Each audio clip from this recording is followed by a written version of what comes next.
Salut tout le monde, ici Philippe Michaud pour le blog de Best Buy, j'espère que vous allez bien. Aujourd'hui, je vous parle d'un humidificateur un peu spécial. Il s'agit de l'humidificateur Rainforest de SmartMe.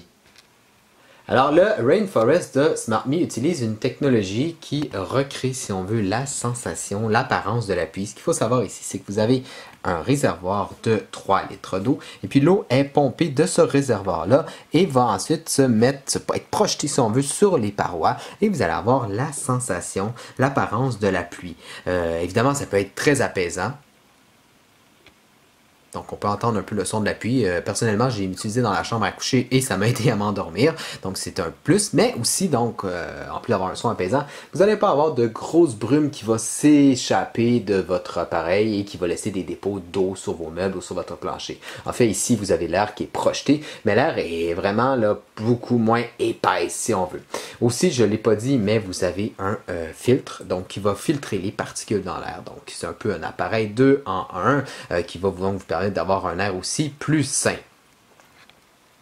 Donc vous avez ici le panneau de contrôle qui va vous indiquer le pourcentage d'humidité, l'un des 3 modes. Donc vous avez le mode sommeil, donc qui est beaucoup moins bruyant, le mode automatique et le mode maximum qui est le plus bruyant. Vous avez ici 3 petits anneaux verts, si on veut. Ça, c'est pour vous indiquer le niveau d'eau restant dans votre réservoir d'eau. Donc quand les 4 ronds verts, si on veut, sont allumés, les 4 parties du rond sont allumées, ben l'eau est presque à 100%, en fait, est entre 75 et 100%. Il existe également une application qui vous permet de contrôler l'humidificateur. Donc, quand vous entrez dans l'application, vous avez ici l'humidité, en fait le taux d'humidité, la même information qui se retrouve sur le panneau de contrôle. Et vous avez ici les 3 modes, donc le mode dormir, le mode automatique et le mode rapport manuel. Pour ce qui est par exemple du mode automatique, ben, vous allez pouvoir choisir la cible d'humidité à atteindre et aussi ce que j'aime bien c'est que vous avez la quantité donc si on veut exacte d'eau. Donc tantôt j'ai dit donc en 75 et 100%, mais là ici on sait qu'il reste 78% d'eau.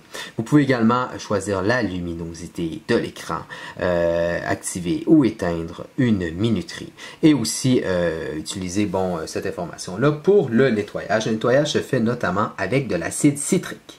Donc, comment est fait l'humidificateur? Ben, c'est de forme cylindrique, donc il est très facile à monter. Vous avez donc ici la partie supérieure. Vous avez ici l'espèce de pompe à eau qui va projeter l'eau.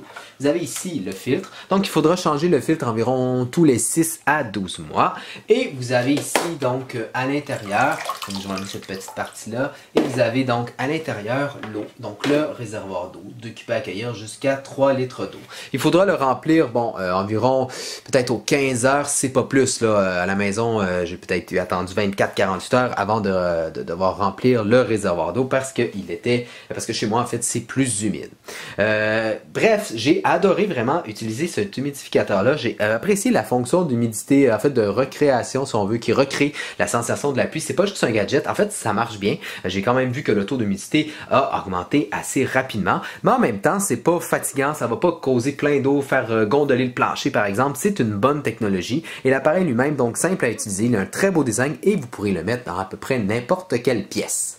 Alors voilà, j'espère que vous avez apprécié cette vidéo et puis comme toujours, si vous avez besoin de renseignements supplémentaires, je vous invite à lire ma critique complète sur le blog de Best Buy. C'était Philippe Michaud et je vous dis à la prochaine!